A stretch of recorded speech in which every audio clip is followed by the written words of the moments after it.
शास्त्र कहता है कि अगर असीमित शक्ति किसी में है, मोटर में, मशीन में जितना मोटर लगा उतनी शक्ति होगी कि उससे ज्यादा? हाथी में, घोड़े में, सिंह में, शेर में जितनी शक्ति प्रकृति ने दी उतनी होगी कि ज्यादा?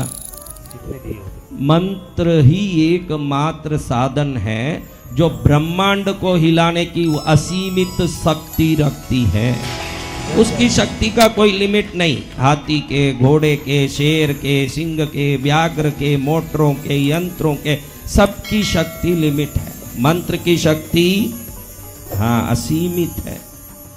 काकीनाडा आंध्रा में एक क्षेत्र है, सुना? काकीनाडा गांव का नाम कोई सुने हुए बेटा? सुना जी भगवान। अच्छा सुन लिया तो पूरा एक समस्थान था। वह समस्थान पहले ये स्वतंत्र के पहले थोड़े बड़े छोटे छोटे जैसे हैदराबाद के नवाब है, ग्वालियर के राजा हैं, ऐसे सब समस्थान में बंटे हुए थे। एक समस्थान के राजा के बेटे को विद्याभ्यास के लिए गुरुकुल भेजने के पहले वो 4 साल का हो गया तो पंडितों को बुला के उस बच्चे के नाम से गायत्री का पुरस्चरण करने के लिए 108 पंडितों को बैठाया गया काकीनाडा में। कितने पंडित? 108। किस लिए? मेरा बच्चा आज विद्याभ्यास में जा रहा है तो वो बच्चा अच्छे से पढ़ के गुणवान होनहार बने, इसलिए पंडितों को गायत्री पुरस्चरण, गायत्री का कुंभ स्थापन करके पुरस्चरण करके उनके आशीर्वाद को देखो। दक्षिण में जितने भी पंडित है मंत्र पूजा यजमान के लिए करते हैं तो उसके बाद वो मंत्र अक्षत उस यजमान के सिर पर डाल के आशीर्वाद देते हैं। मंत्रालय में जाओ कर्नाटक में तो भी आपको वो मंत्र का अक्षत वहां पैकेट में देते हैं, पीला चावल। तो इस बच्चे के लिए पंडित जी बैठ के पुरस्चरण कर रहे हैं गायत्री जप का। इतने में ये बच्चा खेलते कूदते जाके राजमहल में रहे हुए पानी के होदे में गिर के मर गया। क्या हुआ? पानी के होदे। बच्चे का प्राण निकल गया। सब ढूंढ रहे हैं। माओं को, बच्चे के माँ को ज्यादा इंट्यूशन होता है, आंतरिक भाव कि मेरा बच्चा कहाँ हो सकता है। बाप थोड़ा समझता है, संसार समझता नहीं किसी के बारे में, लेकिन किसी संतान के बारे में किसी को समझना हो तो उसकी माँ के तरह कोई नहीं समझ सकता।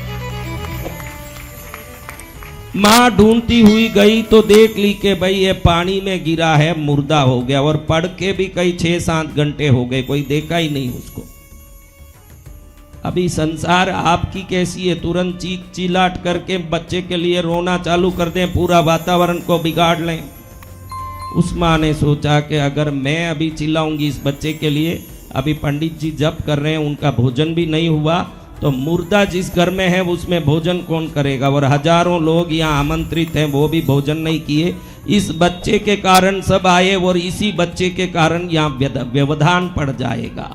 तो बच्चे को गोद में लेके अपने कपड़े से, पल्ले से ढक के बैठ गई, जैसे उसको दुलार रही हो। ऐसी माएं धरती में होना चाहिए जहां लोक कल्याण का विचार उन माताओं में हो। तो ताली बजाने वाली माँ इस गुण को ग्रहण करें। ताली बजाने से कुछ नहीं। आपने हजारों कथाएं सुन ली, आपका स्वभाव नहीं बदले न, वही तकलीफ है। आपने कथा तो बहुत सुनी और ताली भी बहुत अच्छी बजाती हो। ताली बजाने में तुमसे पूर्व जन्म में गोबर का छाना थापी हुई हो, इसलिए इस जन्म में ताली खूब बजाएं। हाँ, तो उसमें कोई कमी नहीं है, लेकिन कुछ सुनते हो तो उसको ग्रहण करो तो ही फायदा है। कोई शुभ प्रसंग हो, कोई मरे ना मरे, तुम लोग तो मरे हुए घर की तरह फालतू के ही झगड़ा शुरू करके बैठ जाती हो उन घरों में। किसी घर में शांति होनी हो, पहले स्त्री की योग्यता से ही उस घर में शांति आएगी, वरना कोई शांति नहीं आएगी। जिस घर में स्त्री योग्य नहीं है उस घर में कभी शांति संभव ही नहीं है।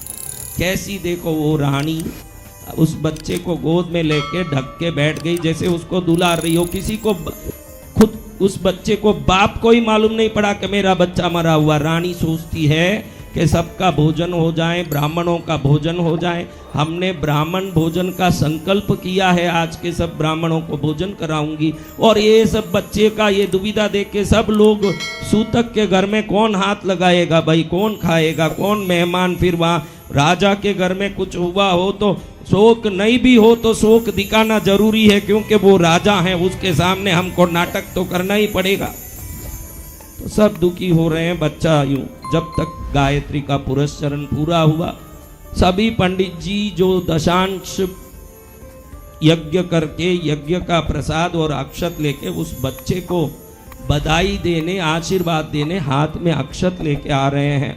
अब ये रोऊं के गुपचुप रहूं के हंसूं, दुविधा में पड़ी है रानी। और एक एक पंडित स्वस्ति न इंद्रो अरिष्टने में स्वस्ति वाचन के साथ उस बच्चे को अक्षत डाल के आशीर्वाद दे रहे हैं। एक एक पंडित जैसे जैसे मंत्र से सिद्ध उस अनुष्ठान का अक्षत डाल रहे हैं, अचानक रानी को लगा कि कुछ हिल रहा है मेरे गोद में। देखे तो मरा हुआ बच्चे का पैर हिल रहा है महाराज, मरे हुए बच्चे का पैर हिल रहा है। मरा हुआ बच्चा पंडितों के गायत्री पुरस्चरण मंत्र के अक्षत के आशीर्वाद से जीवित हो गया। काकीनाडा में हुआ ये घटना।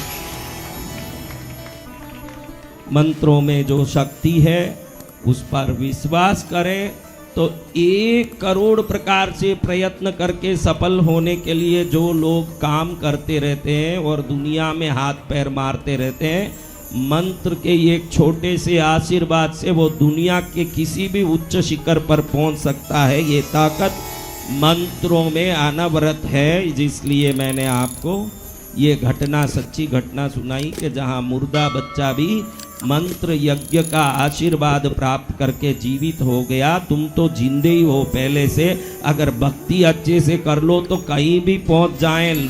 विश्व के किसी कोने तक पहुंचने की शक्ति ये यज्ञ पूजा में ही है। यज्ञ ही एकमात्र माध्यम है जहां अग्नि में देवता आके आहुति को ग्रहण करके तृप्त होते हैं। बाकी कोई संसार में माध्यम ही नहीं, क्योंकि अग्नि स्वरूप देवता सूर्य मंडल वासी होने से यज्ञ में ही आके आहुति लेंगे। और जब यज्ञ हो गया, देवता प्रसन्न हो गए, तो आपके कोई भी नीच से नीच ग्रह भी नीचपना नहीं दिखा सकते। वो ताकत यज्ञ में आ जाता है।